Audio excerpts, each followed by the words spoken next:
Nothing will work for you until this does. If you don't do this, everything else is a waste of time. I was 59 years old, sitting in my newly rented duplex after 24 years of marriage, and I had the exact same feeling I had in high school. Nobody will ever want me. I built and sold 2 businesses for 7 figures. It didn't matter.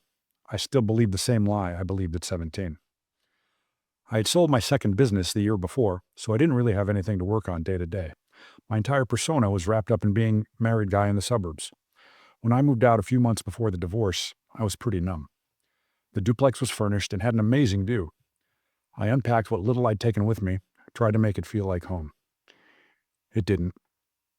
Once that was done, I sat on the couch. Just sat there. I hadn't lived alone in 24 years. I had no idea what to do or what that was going to be like. It felt like when you get your first place out of high school. You move out of your parents' house and you're on your own for the first time. But it went deeper than that. In high school, I was not the popular kid. I was the nerdy kid with maybe 1 or 2 friends. Teachers liked me. The football team chased me. They caught me and hung me off a bridge by my ankles. After school, not only did I not have a girlfriend, but I'd never kissed a girl. Now, clearly, I've been kissed since then. But having been booted out of a marriage, it put me right back in the same mental and emotional place I was in high school. I'd read the books on low self-esteem, how to turn things around, watched videos, even went to some therapy. I understood intellectually what the issue was, but I couldn't seem to fix it. You've probably heard the phrase head knowledge versus heart knowledge. You can understand something intellectually, but still not truly believe it. For change to happen, it has to drop from your head down to your heart. You have to feel it. Someone made an introduction. I ended up talking to some folks who did what they called belief work. I had cash, I had time, I thought, what the hell? The program was mostly Zoom calls with different facilitators. The very first person they connected me with was a young man named Jackson Sullivan.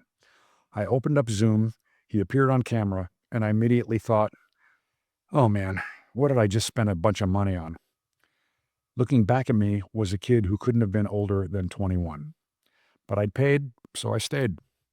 I had no idea where this was going or how it would go. We chatted for a few minutes, and he asked me what I'd tried, what I'd read. I said, yeah, I've read this, I've read that. I've talked to people about this thing and that thing. Basically, nothing will work for me. Nothing's going to work for me. He had a very calm, curious demeanor. He just looked at me quizzically and said, really? So nothing will ever work for you, ever? Nothing's ever going to work? I replied, yeah, nothing. Nothing's going to work for me. He paused for a moment and said, so you're telling me you have tried every single modality on the planet, every single modality known to man, right? I said, well, no, I haven't tried everything, obviously. He landed here.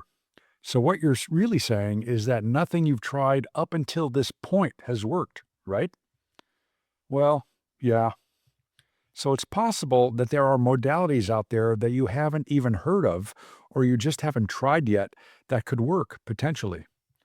Another grudging response. Well, yeah, I suppose so. He pushed. You suppose so? Then I said, yes, I imagine there could be another modality or therapy or some other thing out there that could work to change me. Then he said it. So you believe you can change? I sat there, stunned for a moment. I came into the Zoom meeting an hour earlier thinking, no, there's nothing that will help me change. In the course of an hour, he helped me fundamentally change that belief to where now I truly believed that it was possible that I could change and something could help me. And that right there is the first belief you have to change. If you don't believe that you can change, if you don't believe that there's something out there that can help you change, everything else is a complete and utter waste of time. You can read books, you can watch videos, but it'll all be head knowledge, and you'll never really believe it. Everything else flows from this. Now, does that mean the next thing you try is going to be the thing that helps you change? Not necessarily. But if you are open to the fact that change is possible, then change is possible. This opened the door. I tried things I'd dismissed before. I went to retreats, tried medicine-assisted sessions that cracked open beliefs I'd armored against for decades. Things that were true, but due to my low self-esteem armor, would bounce right off me. It's the same principle with God. If you refuse the possibility that he's real and worth trusting, you'll dismiss every piece of evidence that points in his direction. I know.